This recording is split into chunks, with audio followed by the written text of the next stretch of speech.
Hi, welcome to Adam Saratari Extreme. Through the years and my experience, I've purchased around 15 supercars for myself and helped friends and family with around 5 on top of that. Regular cars and trucks through my friends and family and businesses that I own and my parents own in the neighborhood of 40 vehicles and around 30 tractors. I'm by no means an expert. However, I do have quite a bit of experience, and maybe I can pass some of that on that would help you to possibly not make some of the mistakes that I made. I've only purchased one car out of state, and before I purchased it, I read a lot of stories that people didn't have any problems. Unfortunately, typically in car situations, I'm usually not that lucky. This is the car, 2008 Murcielago LP640. I looked for this car for 3 years. I loved the car when it was new, but couldn't afford a new one, so I had to get a used one. The problem being, in California, to find the exact spec, mileage, and color I wanted was difficult. The reason why? They only made around 4,000 Mercies. That's a great thing for all of us that love exotic cars. We love exclusivity. We love limited production. But on the other side of that, they're hard to find. Finding the exact one you want. Even finding one that was close to what I want was difficult. And that was before the manual transmission skyrocketed. I wasn't even looking for a manual. I was okay with manual or e-gear. And this one did end up being e-gear. So after all that time, just looking and looking, it was actually becoming very frustrating. Then lo and behold, one popped up, this one popped up in Lamborghini of Houston. I was real hesitant. No experience, never done it. None of my friends had done it. I didn't have anybody to turn to. So I was able to kind of read online, and most people had had fairly good experiences. So I figured, why not? So the journey began. I called them and contacted them. They were nice people. Unfortunately, many roadblocks started from the beginning. The first, of course, being the biggest. They did not want to hold the car, which I can totally understand. You're sitting on inventory. You've got this person calling you from out of state, wanting to lock in the car. So I had to do everything I could to try and secure everything as fast as possible. Now, what did that entail? That entailed buying a ticket to Houston, an airline ticket for the following day, arriving there around noon and returning that same day in the afternoon. I'd never done that. But the car was, much more expensive than anything that I had purchased. So I felt that I needed to go and see it in person, and I would basically inspect it myself. They had agreed to put it up on the lift, and I would be able to check everything out. Getting a PPI done really wasn't in the time frame, and they were putting huge pressure on me. So if you can get a PPI done, that is definitely the way to go. But between having, of course, a regular job and this all falling together on the weekend, time was very limited. So of course I jumped on the plane, flew out there, checked the car, everything is exactly what I wanted. Started to work on the deal, then went to test drive the car. And of course, this is where things kind of started to become difficult. The car was in the condition that they told me it was. It was very, very nice.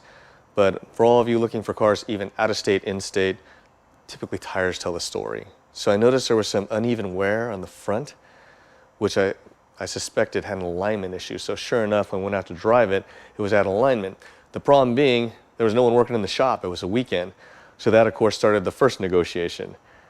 They were nice enough just to take some of the negotiated price off, so then I could go ahead and get it in line when I got back. That was great.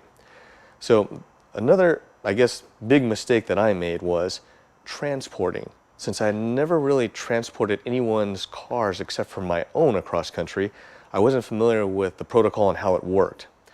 So when I contacted Lamborghini Houston, it was great because they told me, oh, we can get the Mercy to you for $1,500. Wow, that sounded like a deal. I was like, man, even sending my own rig cross country with the race cars was costing me more than that. So I was like, great. So I set it all up. So when I did get there, I checked everything from top to bottom. I highly recommend you do that. Make sure the headlights, all lights, everything work. Because if you're in state, it's much easier. You'll probably, in proximity to the dealer, you can go back to the dealer. If anything goes wrong with this being out of warranty, I'm not going to be able to go back to Texas. So everything checked out okay, other than like we talked about on the alignment. And then it came time to sign everything up and go ahead and get it on the carrier. Then I realized that I had made a grave mistake. So I didn't really research real well why I was getting such a good deal. It was an enclosed, and LA Prep is a company I'm familiar with. They move Honda's cars. So I was like, well, we probably should be okay. But there were a number of other cars already loaded on the rig. And so then, of course, I asked them, I said, well, how long will it take to get my car to my shop? And they're like, oh, yeah, of course, should be around 3 to 5 days, depending on certain factors. All of a sudden, you get that feeling like, this doesn't sound good. So they went to load the car on the trailer, and the next thing that came up was the horror stories you all hear. Like I said, this is an E-gear, single clutch transmission. Apparently, for some unknown reason, even though this truck driver, quote unquote, was supposed to have experience loading the car, helping him watch for clearance on each side, because the Murci is so wide, all of a sudden smoke is coming out of the engine compartment. Not engine smoke, clutch.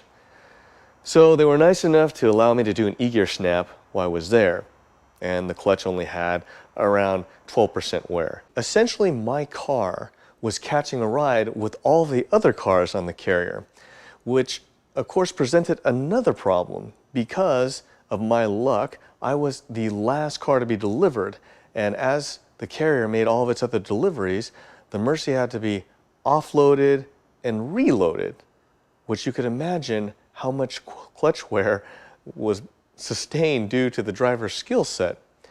Another problem was my driver mirror.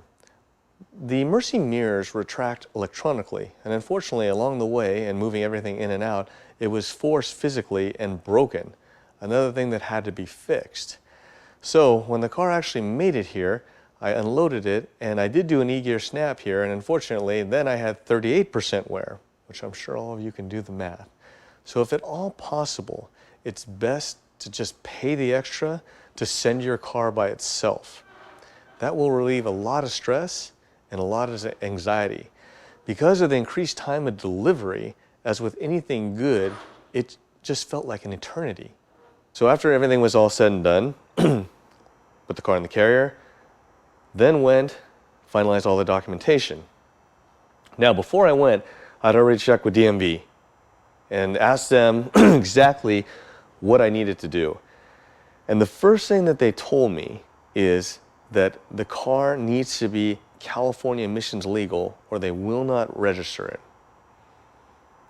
So of course I got the details on how to do that, and that is a plaque in the engine compartment.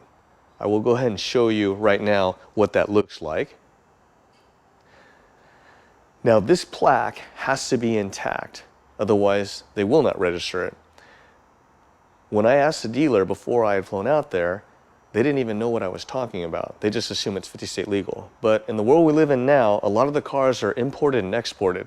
So you want to make sure that that's there, of course, especially living in California. Also, a lot of these supercars, people like myself that work on them, will change out the tin in the engine compartment to carbon fiber. When you swap them out, the labels go. So you want to make sure that you don't run into any problems at our friends at the DMV when you bring it that way. Documentation structure was similar, but of course it was a little bit different for the state of Texas. But again, securing the car so they wouldn't sell it was definitely a lot of work. Wire transfers, cashier's checks. The main thing I can advise you on is make sure you have documentation.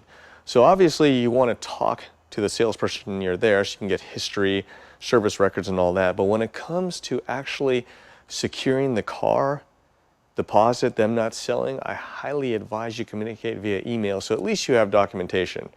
Whether you have to talk to the GM or whatever the case, at least there is some record of what was going on.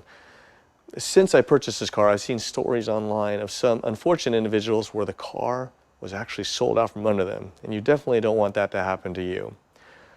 Sales tax. The sales tax was collected over there. It was quite the surprise when I got back here to California. And the reason why is because California did not want to register this car until they had received their money, of course, as you can imagine.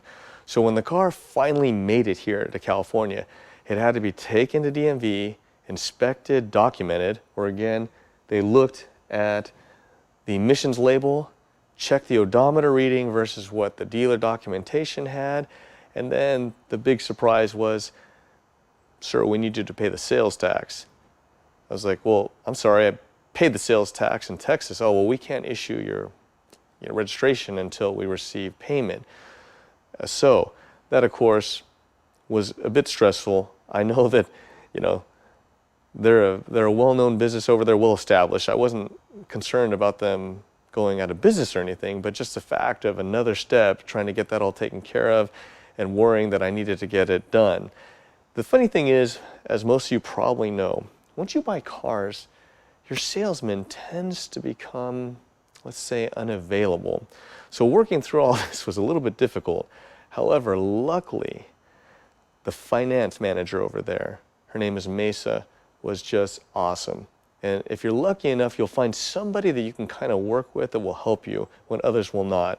And I was fortunate because she helped me with all of these issues. And she got everything dialed in. She got basically confirmed that payment was there. A lot of answers that I just couldn't get from my salesman. So she was really nice, and in fact, she went above and beyond, because when this car arrived, it's just impossible to cover everything. When you're out of state, you're trying to see everything as quickly as possible. And even if you do a PPI, you all hear stories that things get missed. It's just impossible to see it all. So when this car arrived, what I didn't catch over there was the battery wasn't in the greatest condition, and the starter solenoid was going out. But of course, since we only started it twice over there, I didn't really pick up on it. And of course, I had the issue with the mirror. Getting any of that stuff resolved through sales was mission impossible. However, like I said, Mesa going above and beyond, she is really the only reason that I would venture out of state again. She actually took care of everything. So she worked with the DMV, got them all squared away. Sales tax was done. She took care of getting a starter situated for me. I took care of the new battery on this side. It was always a negotiation, as it always is, because it was a used car out of warranty. There was one other surprise that probably a lot of you know. For some reason, I just missed it. But when I went to pay the registration after everything else was dialed in, it was extremely high. I don't remember the exact number, but it really caught me off guard. And then when I started investigating it, it's because California considers any car that has under 7,500 miles a new car, no matter how old it is. So when the Murci was registered, it was registered as a new car. And the registration was much higher than I thought. So that is really my adventure behind the Murci. So hopefully that'll help some of you. I know it's just nerve-wracking buying in-state. So going out of state, I would say, was at least twice as hard for me. And I didn't have access to a lot of these details to help me. So I hope this helps you when you're trying to acquire your next car if it is out of state. And thanks for watching.